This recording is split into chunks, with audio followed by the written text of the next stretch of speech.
Welcome back, everyone, for our deep dive into the Bhagavad Gita. Are you ready to uncover some seriously timeless wisdom with us? I'm ready, are you? I think so. Yeah. And don't worry, this isn't about, religious dogma or anything like that. We're just here to explore the Gita's insights into, like, human nature and purpose and what it really means to live a fulfilling life. It's pretty exciting stuff, right? Oh, absolutely. And what I find really fascinating is how these profound insights are presented within such a captivating story. Exactly. So to really grasp this, picture this. You're right there on an ancient Indian battlefield, okay? Okay. Standing shoulder to shoulder with Arjuna. He's a warrior prince, and he's facing an impossible dilemma. Ooh. He's about to fight a battle, but get this, it pits him against his own family. Oh, wow. Can you even imagine the turmoil, the weight of a decision like that? Yeah, it's unimaginable. It's unimaginable, right? Yeah. And that's what makes the Bhagavad Gita so brilliant. It uses this epic battle as a metaphor for the conflicts we all face, within ourselves, our own internal struggles. It's like, how do we make the right choices when life throws us curveballs? Like, how do we find peace when everything around us feels chaotic? Yeah, how do we do that? That's the question, right? And that's where Krishna comes in. Okay. He's not just Arjuna's charioteer, he's his guide. He's like a voice of wisdom in the midst of all this chaos. His guidance is central to the Gita's teachings. Like, think of him as a friend, a mentor, gently nudging Arjuna and really all of us towards a deeper understanding of ourselves and the world around us. I like that, yeah. And, one of the first major ideas the Gita tackles is this. You are not this body. Now, I know that might sound a little out there. Yeah. But stay with me. Okay. It's about recognizing the difference between the physical body, what's called sharira in Sanskrit, Yeah. and the eternal self, the soul, which is known as Atman. It's like, think about when you change clothes. Okay. The clothes don't define you, right? Great. No. They're temporary. And the Gita says the body is similar. It's a temporary vessel for the soul, which goes through cycles of birth, death, and rebirth. We're talking reincarnation here. And the Gita even gets really specific, describing 6 different transformations the body goes through during a lifetime, highlighting how through all these changes, something remains constant. The soul, the Atman. So if we're not just these physical forms, then who are we really? What is this soul, this Atman, all about? That's the core of it, right? It's about understanding the true nature of the self, this Atman. It's that eternal essence within us that's like untouched by the changes and challenges of life, So it's like this inner spark of, dare I say it, the divine. You could say that. Yeah, the Gita describes the Atman as a spark of universal consciousness, like a reflection of the divine within each of us. Okay, I think I'm with you so far.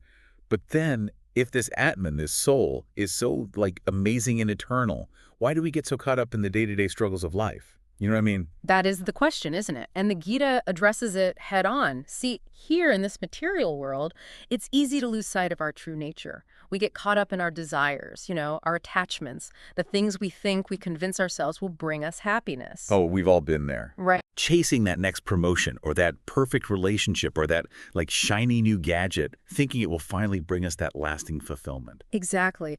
And the Gita offers a totally different perspective.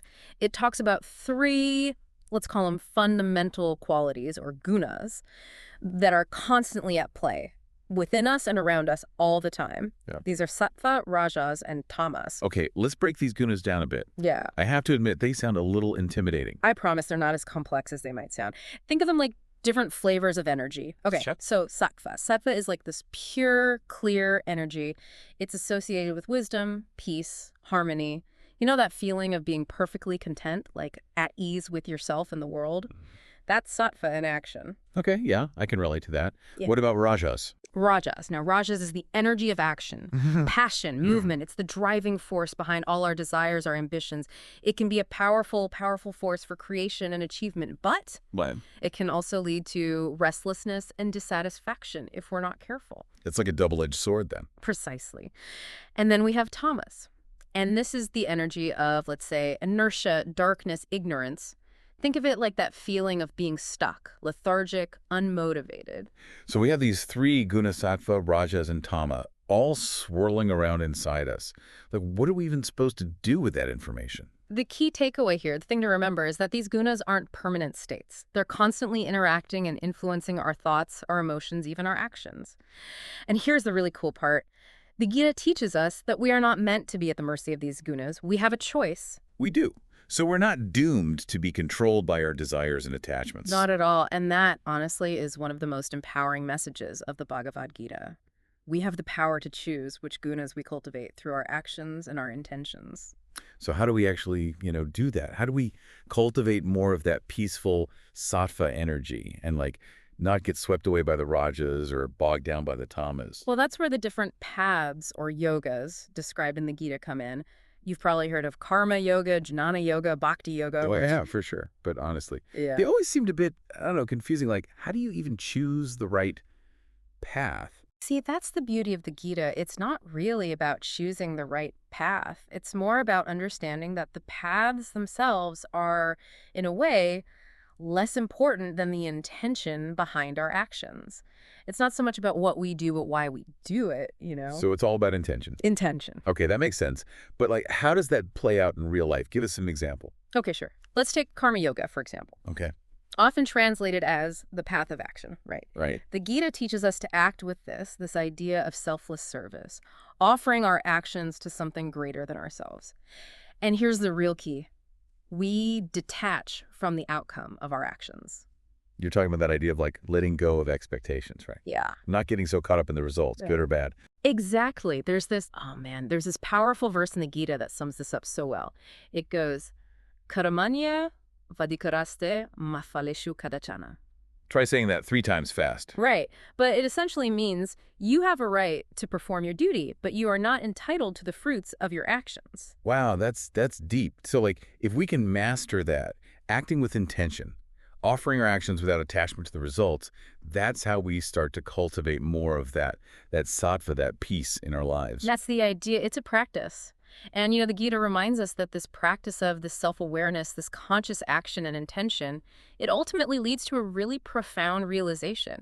It's actually symbolized in the story by Arjuna experiencing Krishna's universal form. It's called Vishwarupa Darshanam. Okay, you gotta refresh our memory on that one. Yeah. What exactly is Vishwarupa Darshanam? Yeah. Okay, so imagine this. Imagine a vision so awe-inspiring, so vast, so magnificent that it encompasses the entire universe. Yeah. Countless forms, faces, colors, sounds, all woven together in this magnificent display of cosmic energy and power. That's Vishwarupa Darshanam.